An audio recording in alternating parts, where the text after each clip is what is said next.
Hello, and thank you for joining us for this series of New Life with Rav Laitman. Hello, everyone. Hello, Orit Dolev. Hello, Nitza. We're sitting here around the table, and we want to understand with Rav Laitman how we can transform the relationships in our lives to better, to transform our lives to be happier. We have relationships at home with our spouse, with our children. We have relationships in the workplace, friends, colleagues. And in this series, we want to gradually go from system to system and see in each system the major issues that are bothering people and what we can suggest to enhance everyone's lives for the better. And I see before we started filming, everyone's filled with perceptions from the last talks. Rav Laitman, maybe you want to give us something. I still want to give some explanation and to justify myself, if it's possible, about what sometimes I may appear as a tough person,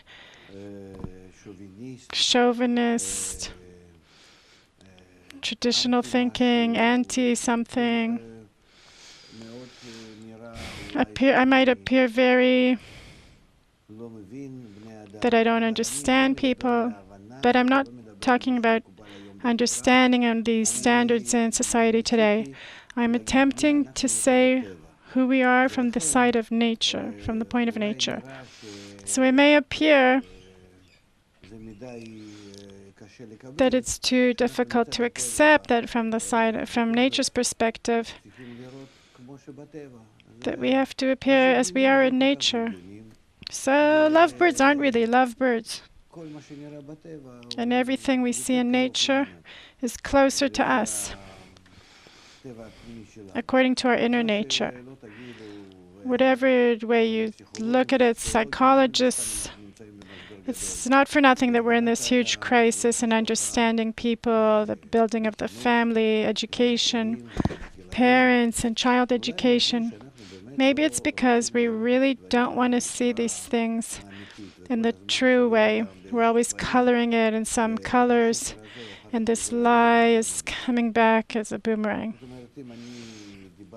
If I said tough things about the difference between the characters of men and women, and the physiology and psychology of them, it's because that's the truth.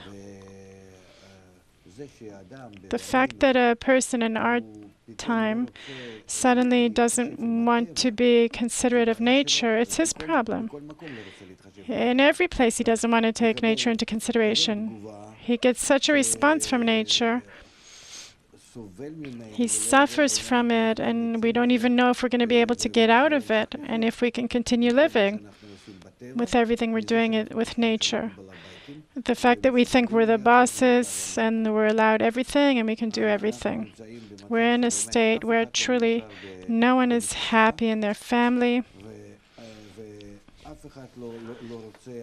No one today wants to just get married for a long term. Who even knows how to get married? Women and men are suffering from this. Our education in this, even though it's founded on all the research and wisdoms, it doesn't really give the correct solution. So maybe we really need to go do reverse a bit and go back to being more natural and learning how it is in nature, and in accordance give a person a suitable niche. Because we're talking about the human level. The family is not a result of development, the human development in the 21st century. Family is the foundation It comes from the human level, and even from the vegetative, and even inanimate, where there's plus, minus, and all the accumulation of molecules and all that. All these things are at the foundation of creation. So it appears to me that I see that I may appear very extreme in my opinions. It's because I feel the internalness of man and of the human environment. We need to do something about it. People are unhappy. People are unhappy in their relationships, marriage. We don't know how to give our children the correct direction to arrange their family, that we're truly building a family with our grandchildren and continuing happily and not out of suffering, not through suffering. If the chances are, if my daughters get married, they'll divorce and the children will remain alone. And I'm looking, hang on a sec, where did I see something like that? I see it in nature.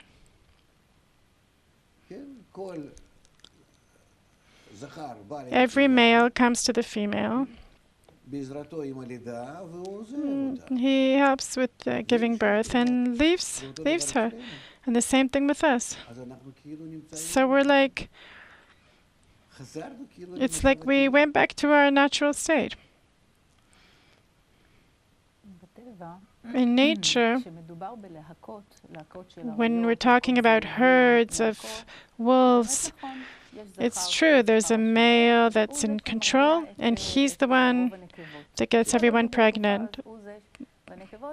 And the females have one male, and there's many females and many children. But in nature, we also have different types of birds, ducks and doves, and each one of them have a partner for life until something happens.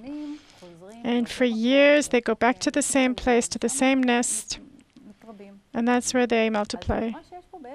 So I hear there's a difference between like herds and couples. If we go back to our world, we're no longer herds. We don't live in tribes. We live in a relationship. How do we manage in this marriage relationship to succeed, to deal with man's basic nature that we're talking about? Because today we're in a completely different world. We're in a world of couples. We're not in a world of couples. We passed it a long time ago. I was in a world like that as long as it was worth it for me. My ego, because of my desire, my egoistic desire to enjoy every moment of existence of my life, I needed to have a spouse. At a certain time when I needed a family, my parents next to me, my children next to me, the family that I support them and they support me. And we're also organized in our feelings and mind according to this system. But then something happened. We reached a state where I don't feel a need for a relationship anymore. It started from the 30s, say, of the 20th century. Less and less, the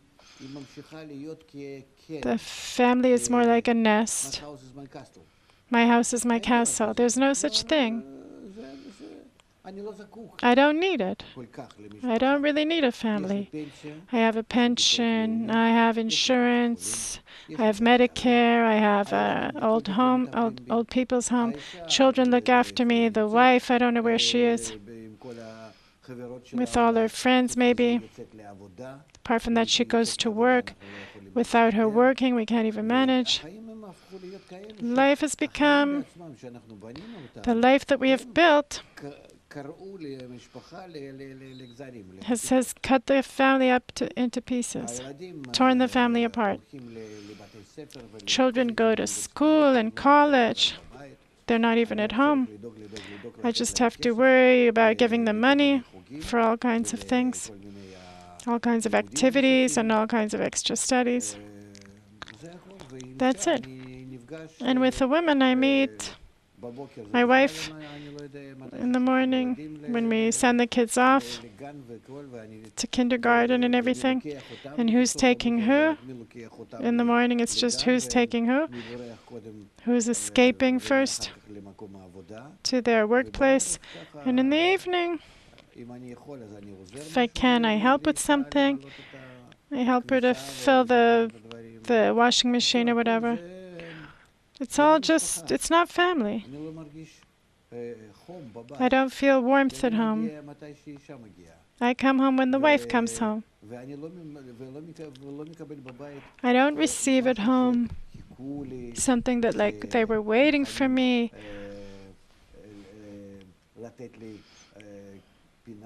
They're giving me like a warm home, warm welcome. That somebody brings me my slippers and I sit in the chair. There's no such thing. I'm not saying physically, I'm just saying the feeling. A man doesn't feel like at work. He's running around. And he's active. He's producing the same thing at home. He continues producing. He has to fill things. And where does he meet with the women? In the bed when they're totally exhausted. And that's it. So what can we correct? We can't correct it. We built, not us, but it's a question. Who built it for us like this? They built for us an environment that has caused the breaking of the family. Who built it? People built it on purpose that wanted to make a lot of money and wanted to get control. They caused the human society to arrive at this format because it's worth it for them. It's worth it for them to put more and more people into work because from each of them they get a few dollars profit off of each of them. And then altogether they see us as some kind of system. You put in this much money in organization and you get much more money, and that's it. And what happens with us is not important. We're just a system for them to get as much as they can out of. So actually a person today is living in a conflict. On the one hand, his happiness is dependent on being inside a relationship. And on the other hand, he doesn't really want the connection. He's not interested because the whole framework of life is built in a way that you can't implement realize the relationship, the beauty. You can't develop it. You're not educated that way. Why through decades, with all our development, so-called psychology and science about humans, why are we not receiving an education how to correct our lives? Who is interested that will happen?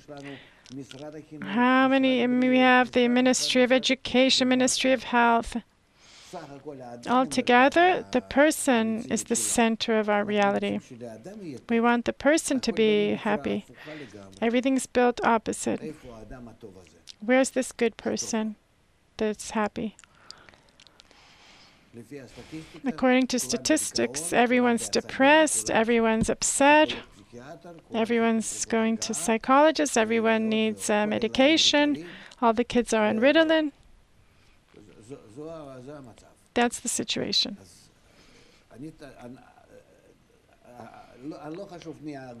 Doesn't matter who's the cause.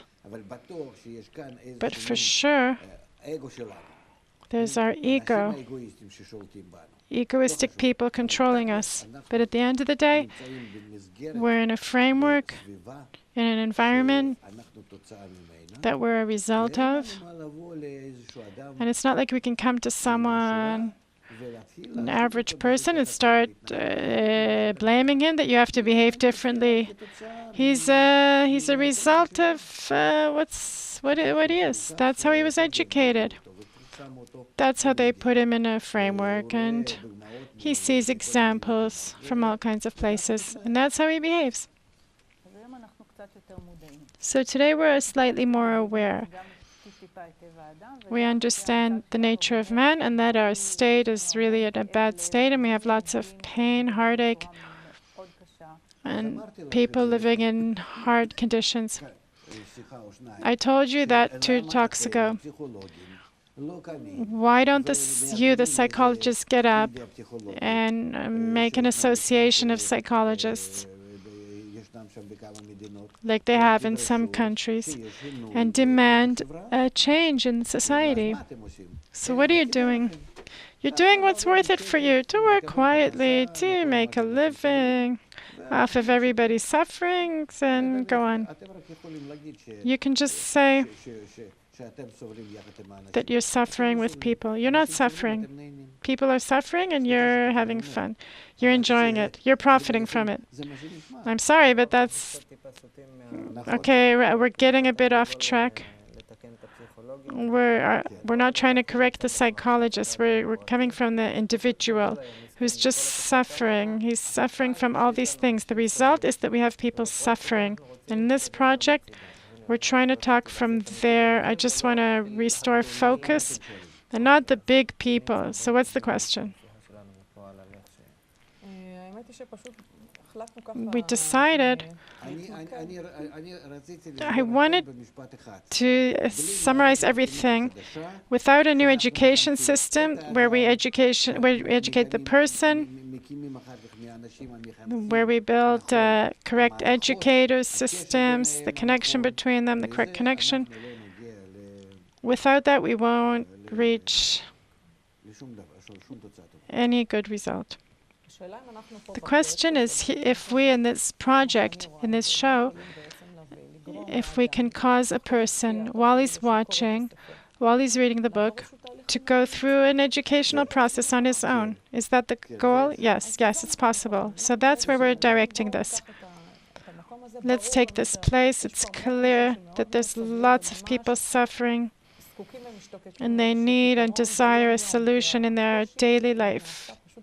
The hardship is unbearable.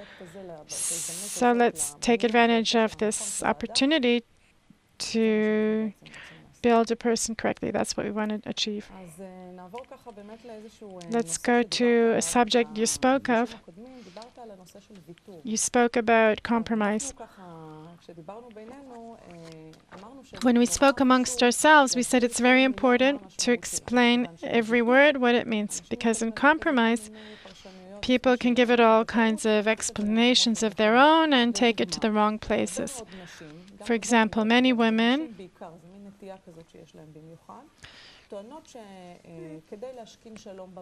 say that to have peace at home, peace in their relationship, to not get into conflict, to have quiet, they're willing to sacrifice a lot. Sometimes they sacrifice so much that they feel in the end that they feel that they lost something of themselves. They sacrifice their desire, their needs, even to the point where they feel they're sitting in front of a system that they don't know what to do with, and the result that they get, instead of being appreciated for sacrificing, and they were willing to forgive and compromise, they get the opposite, lack of appreciation, lack of respect. So what is the correct sacrifice? What's the right way to go about it? The correct sacrifice is that to connect, we need to meet this woman in the middle of the table.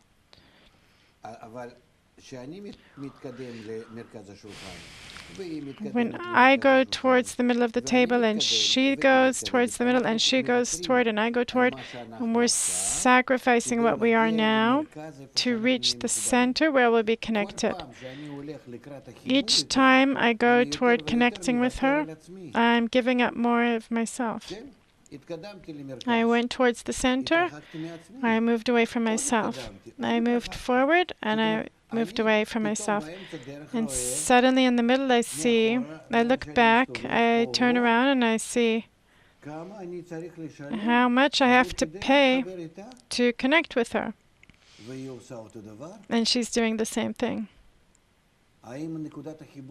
Is our connection point justifying it? What are we achieving there? In the meantime, I'm an egoist. I have to give up this whole ego, and she also has to.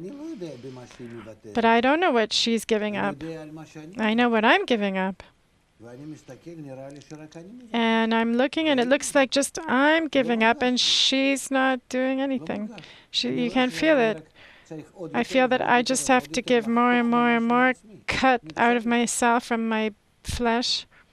Not to go with my friends to the bar, and not to do this, and not to do that, and look after the kids, and do this and that, and limit, and 1,000 things that I used to.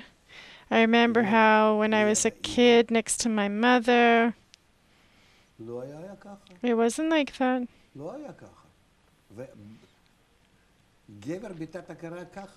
A man subconsciously, that's what he compares the situation. His first wife, his first woman is his mother. And she didn't ask him to give up this and this and this to be glued to her. He's glued to her from birth.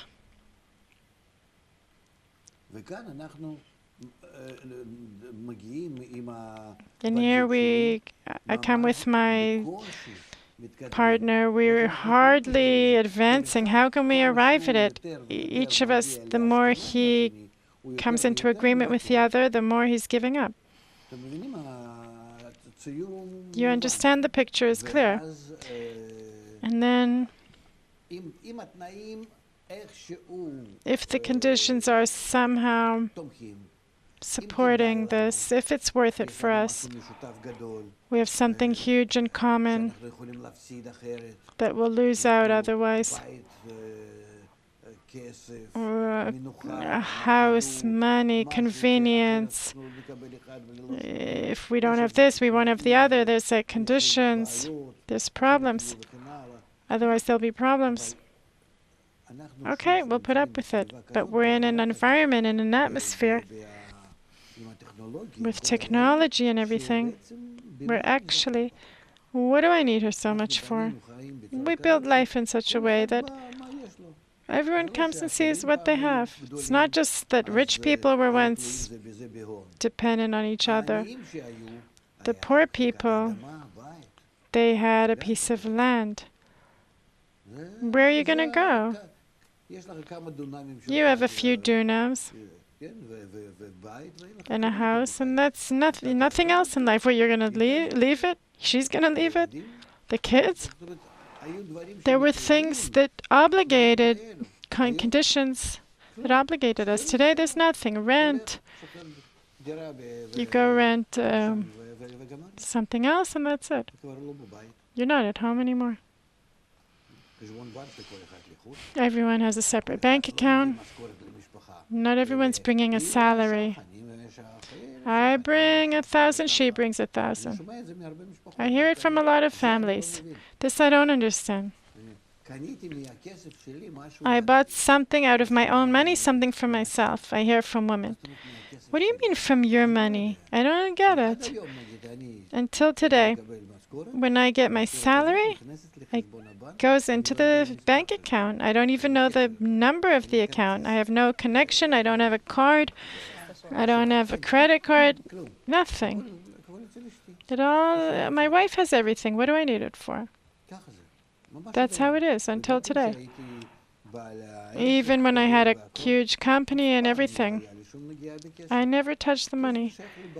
The money is connected to the home. The home is the woman. Today, there's no such thing.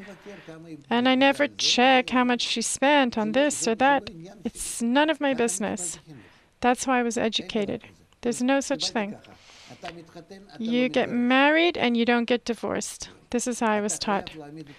You have to place your children, each one needs to have a profession, get married, have a house, push them to life.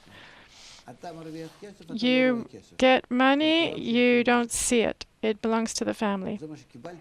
That's how I was educated, and I was educated very strongly like that, and with a very strong example. And that's it. In this project, we're really trying to be practical. Let's say there's someone sitting in front of us watching the show, and they like the idea that you said about sacrificing, but for what?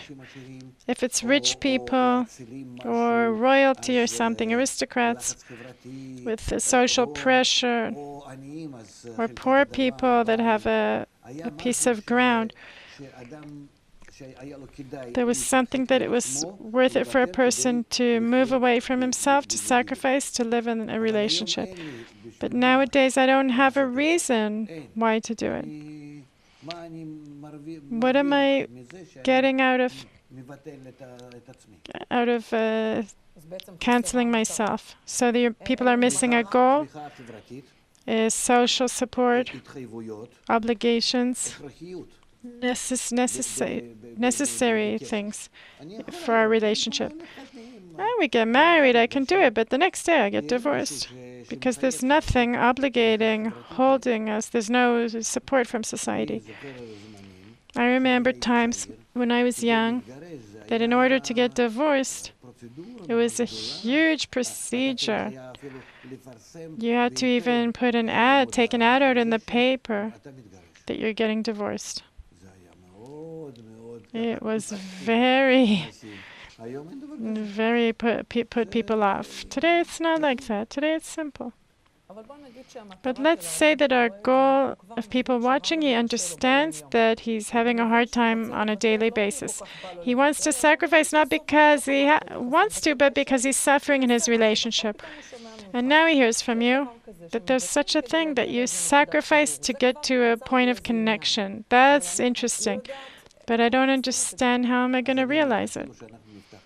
Even if we open courses and teach people all these things and psychology and everything, the question is whether without support from the society, if we can realize it. It's a big question. Will we be able to realize it in a way that a family will get up and be happy and rich? We must have support from the environment. But environment is also TV, a movie, a book. It's everything. So let's try to focus on that, because the moment you send a person to some farther environment, it's a nice idea, but it's not really practical. But if I have some guidance in a book, or I'm watching this show, that's my environment for me at the moment. How can this environment help a person?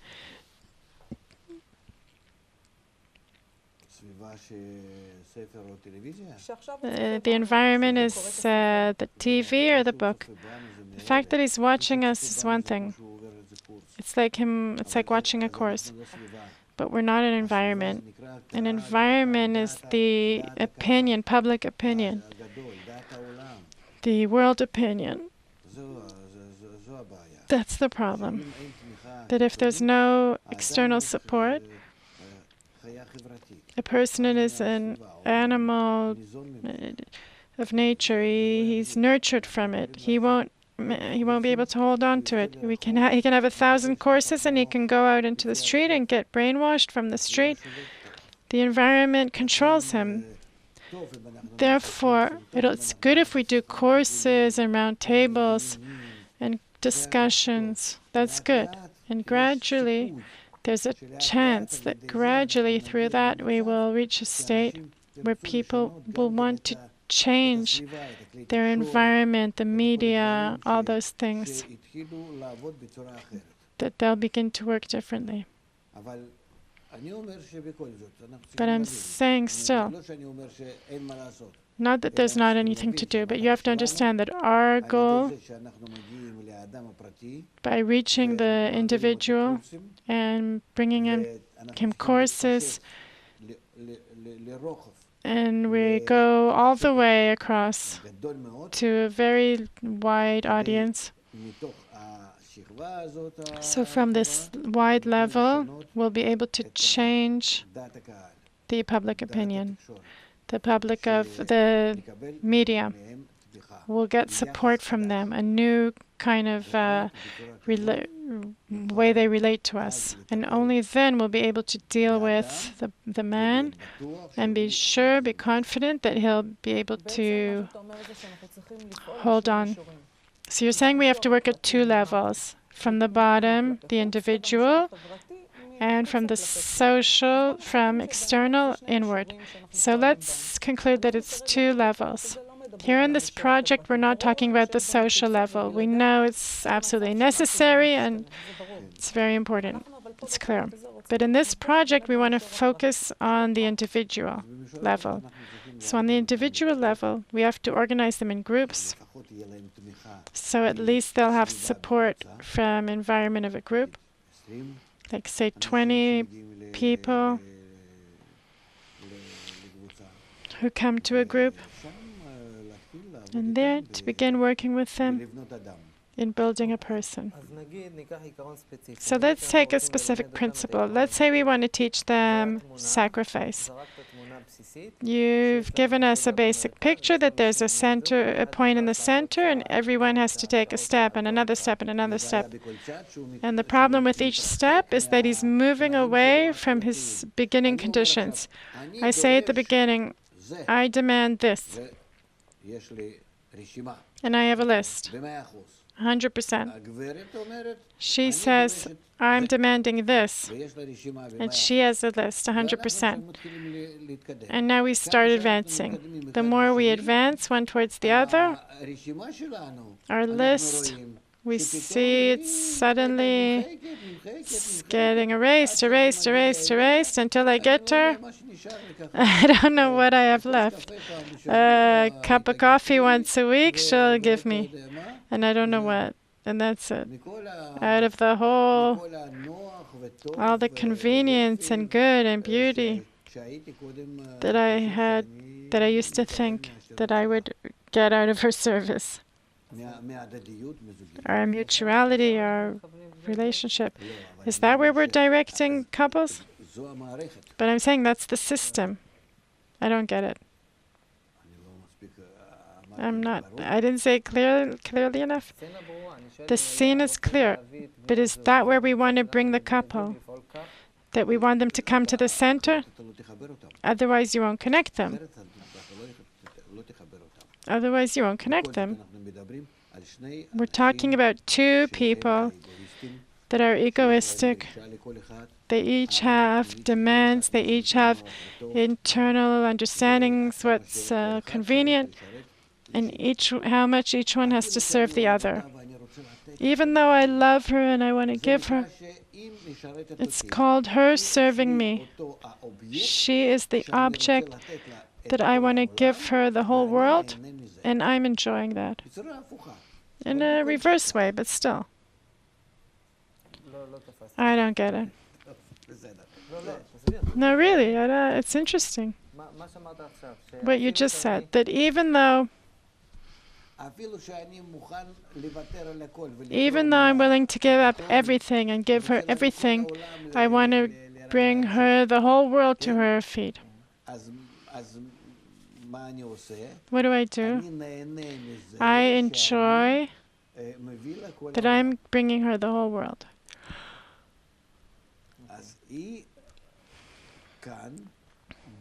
And here, she's also an object for me, that through a certain act towards her, I am enjoying myself.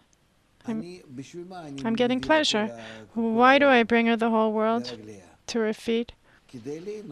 to enjoy. That gives me pleasure. That's called bestowing in order to receive here. Without here in this show, I want everyone to understand us. I do good for her and I enjoy it. And if she does the same for me, then we're a really happy couple. That's a question. It sounds good. But are you... If each of us is doing good to the other, it could not be so good. You say each of us is taking a step. From what I know from my life, that doesn't really happen like that. Maybe it's some ideal situation that we want to get to. In the egoistic level, that's how it should be. So what are you sacrificing? You made your list, she has her list. I'm saying that it won't help. We won't do it. But the solution has to be above that. We spoke about... No. I see that I'm not expressing myself well. We spoke about what happens at the level of the table, the egoistic level, which will not help us arrive at anything. Even if society supports us, I'll feel that I am giving up all the time. I'm not willing to give up because I'm not getting any support from anywhere. I don't have a piece of land and home and assets. I give up. I give up on her. If we can we still exist together? Especially since our ego is big. It used to be a tiny ego. There was nothing to give up. And what education did they receive? Women looked after all her brothers and sisters at home. She knows how to cook. What's laundry? Cleaning the house, milking the cows, the goats. It was all clear. Nowadays it's different.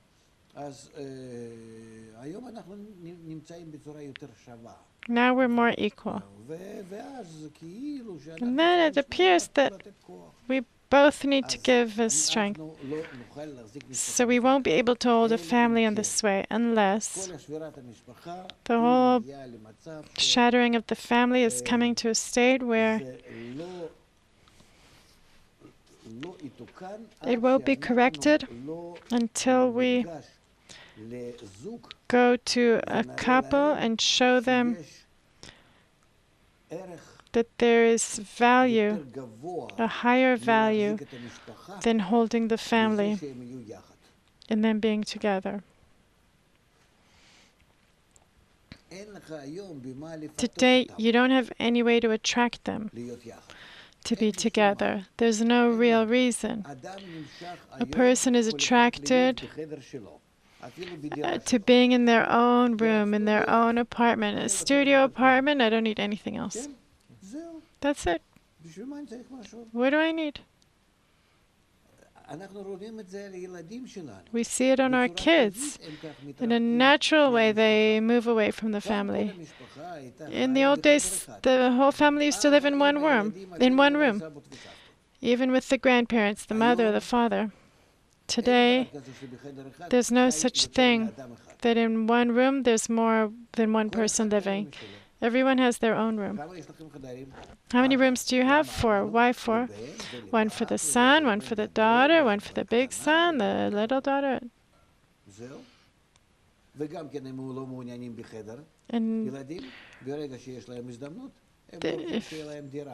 And if they don't want a room, the minute they can, they go rent an apartment, so as not to be completely under the parents. So what do you want? If we grew up to having such a huge ego, how are we going to raise a family? How are we going to maintain it? It's a problem. And there's public opinion and habit, and this is the thing to do and everything. So what's the higher value? If you give them a tip,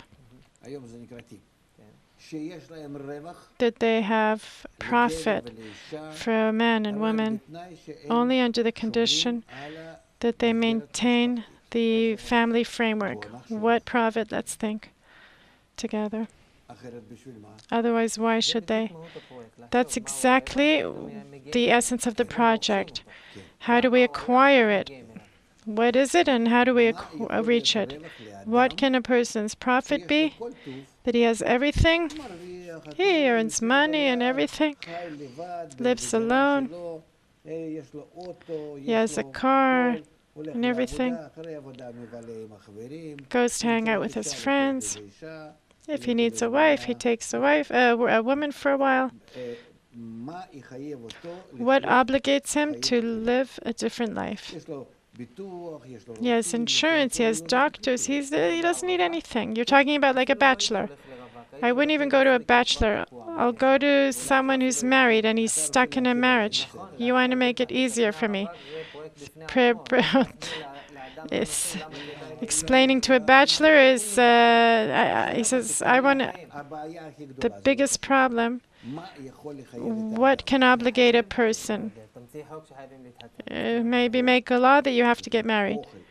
Food he has, sex he has, family if he needs. If he's bachelor, he's no shortage. Money he has lots. After money, respect. And then wisdom. This is what we can find in a person, that on this attribute we can play. Respect. Are we respecting a person who's in society, behaving in a way that doesn't appear to us correct? The public opinion. The public opinion should be in such a way that will be against a person who's not married and doesn't have a family, not advancing in work as everyone else. We won't advance him. We'll take more taxes from him. We'll obligate him to do all kinds of things. We'll have contempt for him. It has to be public opinion that a person feels that he's vulnerable, that he's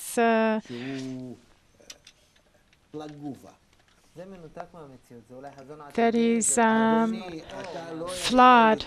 That's disconnected from reality, but we're talking about the correction. No, we're not talking about correction of, if I wait for the correction of society, we can stop this, we can broadcast this program in another 200 years. Today, the whole society is going in the opposite direction. Just like all the living creatures were. You took too big a project to convince people to get married. That's far off. That's impossible. It's unrealistic. Let's go to someone else. He has a wife, he has kids, he's living and he's suffering. The relationship is bad. You said in the framework of the principles you said in the previous conversations, our goal is simple, not to correct the whole world. I have one man and he has one wife. They're together. We said in the previous shows, principles, how to transform from bad to good. One of them was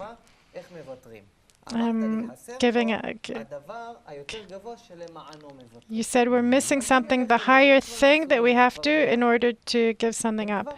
They're already together. You said that by sacrificing, they can get to something better than they have today. So from this picture, not a huge, big picture, you're always bringing me down to this level of one person that's living today. And the conditions that you're giving me, the beginning conditions, in every problem that you bring in math, they say this and this and this, and these are the beginning conditions, initial conditions. Solve the problem. So you're giving me conditions that with them I can't solve anything because it won't hold. A man doesn't want, in most cases, to continue in the family. A woman doesn't want to continue in the family. I hear this from many women. We know this. This is life. And the society doesn't support it. The society supports the opposite. In a time, a child lives in the mother's house and in the father's house. These days he's with her, and those days he's with him. That's it. That's standard. And we have nothing to do, but we do have something to do, how to make a good connection between people. But it's not worth it for them to sacrifice because there's no support, not internally and not externally. There's no reason to sacrifice unless we take men and women that want to raise a family, that want to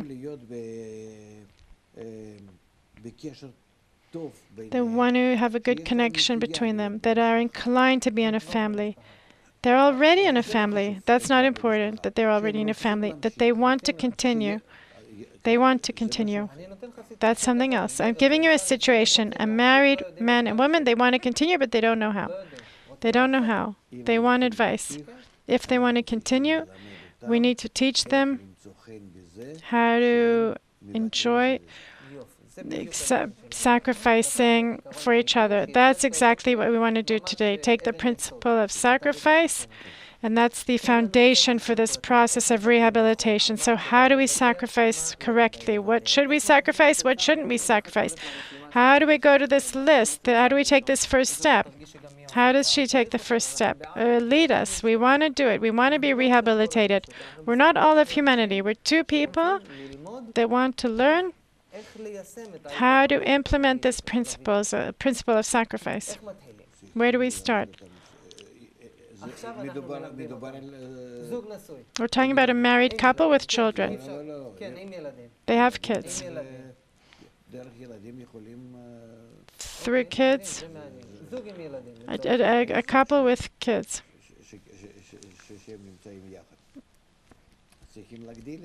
So we have to make it bigger. We have to work with the kids. The kids have to show mother and father how important it is to see them together. Children have to be the good psychologists of the family. It's desirable to connect to such a family, 2 or 3 other families, that they'll hang out together, that they'll give support and examples to each other, that they will do things together. They'll sit together, drink coffee, watch TV, go out together, that they'll always have a good example, good support from the side. You need to create influences that will obligate them to stay connected. And that this sacrifice,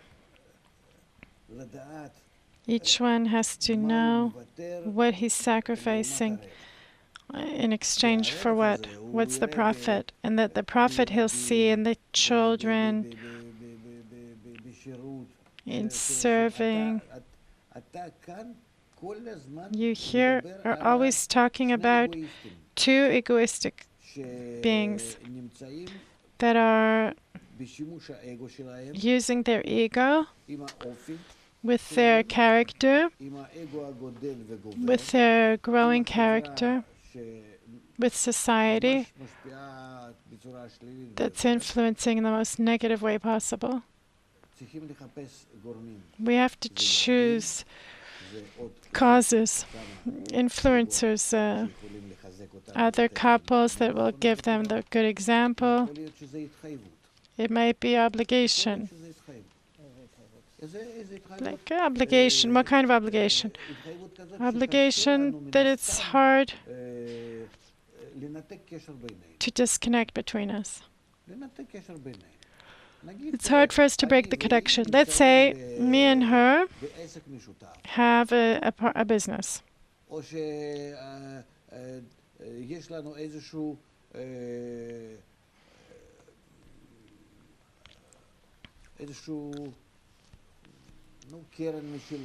Or we have our own foundation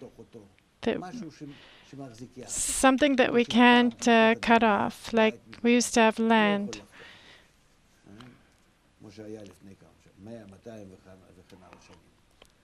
like 100 and something years ago. You have to develop connections, like handcuffs, that will hold us. But who's going to create it? I expect them to create it themselves. I'm not looking after them, I'm not treating them. I can give them guidance, but I'm going to teach them to put handcuffs on themselves. Yes? Like today they do the exact opposite. They make agreements about assets with the option of a quick escape. Today the social status, you're just telling me that there's a lot of work up ahead. Therefore I say we must arrive at finding a solution. We need a cause to influence a person through food, wisdom, money, honor. If you're talking about the average person, he has nothing else. He has nothing else. Therefore, can we fill in those things? What touches him the most is respect, honor. He'll be hurt by how the children behave and how they relate to him, how the environment, how the society relates to him. That's important. You said something that sounds pretty innovative that I've never heard in all the psychological methods. You said we have to work with the kids, demand from the parents to work with the kids together, to include them. You mean to include them in the conflicts, the unpleasantness between the parents? I don't think the parents are capable of doing that properly with kids, to include them in all the relationships between us. It's not a good example. We're educating them very badly for the future. So what did you mean that we have to work with the kids? That the kids will be between us, not against each of us, which side he's taking, mother or father. God forbid. But they should be among us as glue that connects us. We have to create. Look, a person is very dependent on habit. If from the beginning we build habits that every Monday and Thursday my wife and I go, every Sunday and Tuesday we do this with the kids, every day, Friday, I have something with the parents. They come to me, etc. Despite, even though sometimes I don't want to, but despite me not wanting to, it holds me, maintains me. It does something.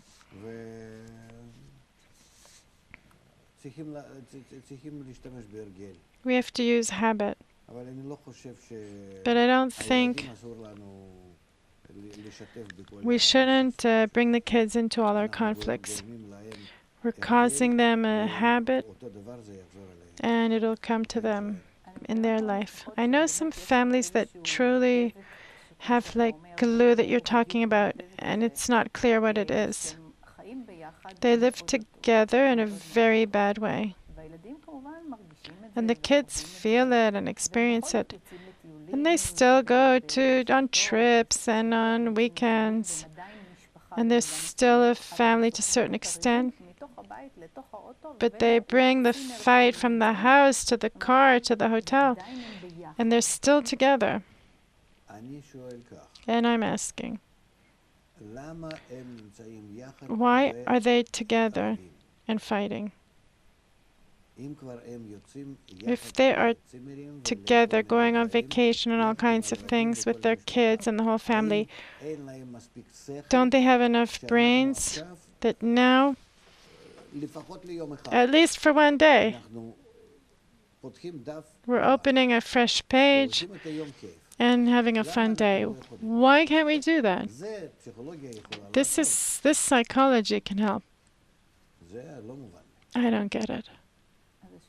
The question is, if this glue that connects a family, it's really impossible. The kids suffer so much difficulty at every level. They're in school emotionally. The kids are really suffering from all the pressure between their parents. Should we still, even though there's glue, should we leave it like that? Is it correct? When we see families, unhappy families, and families on their own, as single parents, we see that a family is better. It's always better to be in a family. But it's better than a single parent. That a father takes them once a week to the planetarium, to the zoo, all this stuff. The father does the kid still feels that his father cheated him. And he doesn't love the father. He feels the father betrayed him. He doesn't agree with it. It's better for the father to be at home and fighting, but it's still a family. But we're actually giving an example to our kids. We're teaching them in their marriage to continue fighting and not to succeed. And you're giving them an example. Then the other way is to give them an example to divorce. So I'm saying, ask the kids themselves what they say. We know what they say. You're right. The kids would prefer their parents to be together in any case, no matter what. So what tools can we give the parents that are glued together, but they can't get along? How can we help them to begin to clear up this mess, to make it simpler, even if you take them to courses and explain all the systems, where they're from and everything, and the society they're in. I'm telling you again, what tools do you have apart from developing their brain and their emotions? You're only opening this Pandora box that each one of them is an egoist. Why should he give up something, sacrifice, to be connected to someone? He must see a profit. Here, a spiritual and money, honor, control, food, sex, family, something that's worth it for him. What desires does he have that he can fill only through the family? We built a society where he doesn't have these things. Through the family, he doesn't get anything except aggravation. So what does he need it for? Public opinion does not support it. No one demands it from him.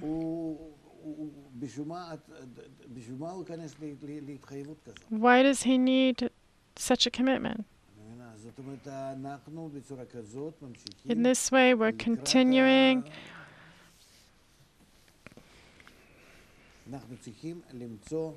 We have to find still a few factors that influence the family and hold it together. The first is if we teach them, these couples, we give them tips to be connected, how to sacrifice, compromise.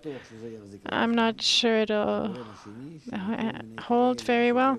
Another way is to somehow, the families that we tried to correct,